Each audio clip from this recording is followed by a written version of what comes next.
Good afternoon. Were you in court today?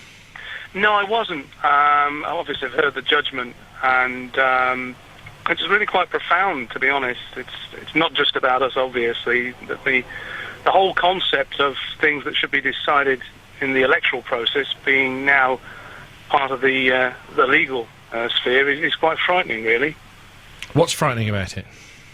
Well, as I say, surely it should be up to the public to decide what is acceptable and what is good or bad in a political party. Otherwise, they don't vote for it. It shouldn't be up, for instance, for the Labour Party to give the nod to government quango, the ECHR, with unlimited funds to force us into court to change the way we think. Well, this isn't about a dispute over policy, though, is it? This is a dispute about the law. This is the Race Relations Act, which the court ruled that you've broken with your constitution. That's a legal matter. The court didn't rule that, actually. I'll tell you exactly what did happen. We were forced into a corner by the ECHR. I'll repeat again, they do have unlimited funds. We, unfortunately, do not have unlimited funds. And the consequences were that we did believe we had a case to argue. We were advised that there was an exception under the Race Relations Act for organisations like ourselves. However, fighting that case, even if we'd have won, would have involved expenditure in excess of £1 million. Now, in anybody's terminology, that's a lot of money. But if you'd have won, you could have applied for your costs, couldn't you? Well, it doesn't necessarily work like that. We've probably got the best legal system in the world, but even so, it's fundamentally flawed in a way that sometimes, if you can't afford the justice, you do not get the justice. Now, at this particular point, just before a general election, we decided that gambling away that kind of money, or potentially that kind of money, was not a particularly good idea in a fight, ostensibly, that we were never going to win. Why do you say, if you're so sure of your constitution as it stands, Simon, why do you say it would be a gamble? Well, you never know what's going to happen in a court. There have been perverse judgments and whatever. Even our own costs, in this case now, are substantial. They run into tens upon tens of thousands of pounds.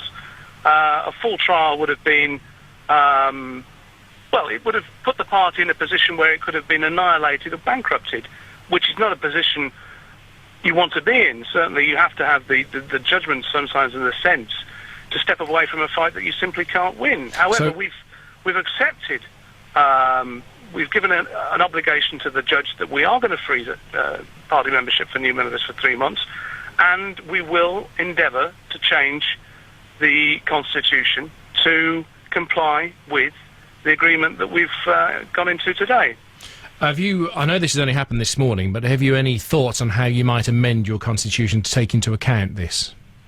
Well, it could all be superseded by the new Equalities Bill, which is coming in. One of our arguments is that this new bill that would make, for instance, a party like ourselves illegal. It's rather a strange thing that a government can customise the statute books in order to keep itself in power, but that's what Labour are up to.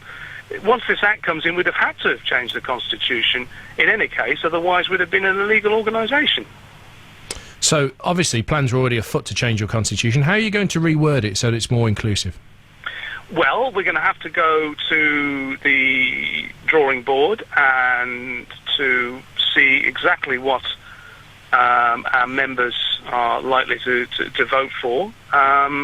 The thing here as well, whilst looking at the technicality of the judgment itself, well, not the judgment, the actual hearing, the outcome of the hearing today, is that it basically implies that Indigenous people like myself aren't allowed to organise politically.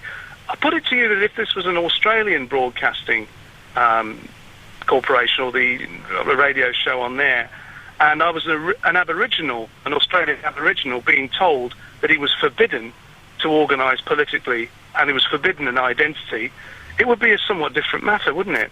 Well, the law states on the Race Relations Act, section 25, that's the part of the law that is deemed to have been broken by your constitution as it stands at the moment. So you've agreed in court to make all reasonable endeavours to revise your constitution. Will you accept non-white members now?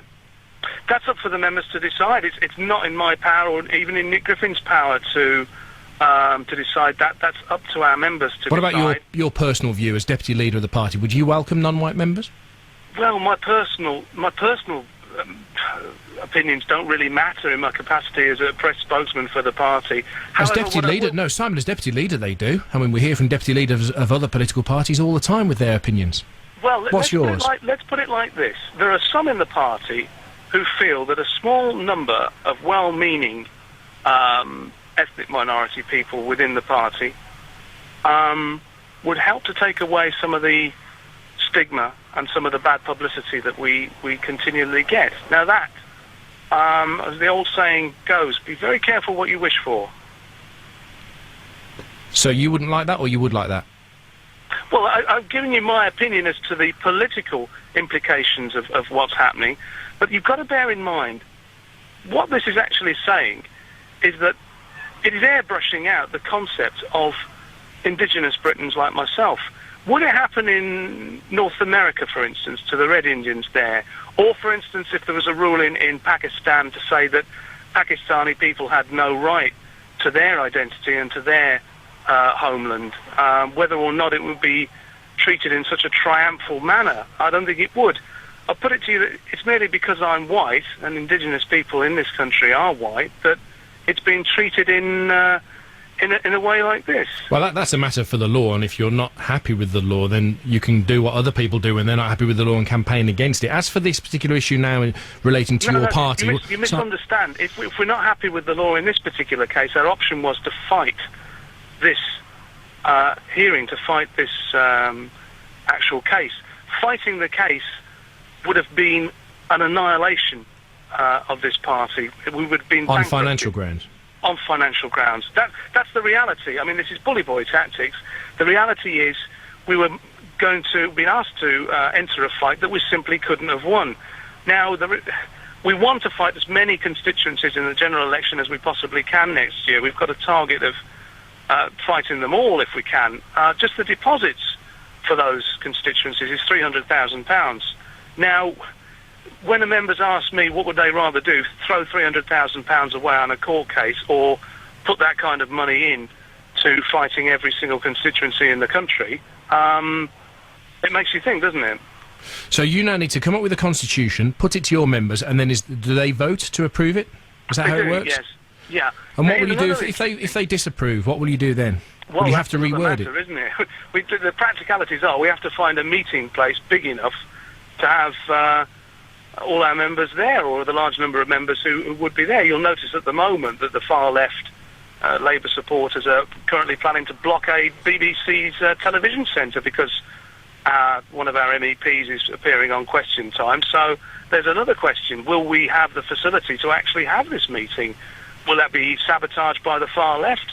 Will they be ringing up the conference hall owners and threatening them with all kinds of nonsense if they go ahead with letting us use it? There's all kinds of implications here.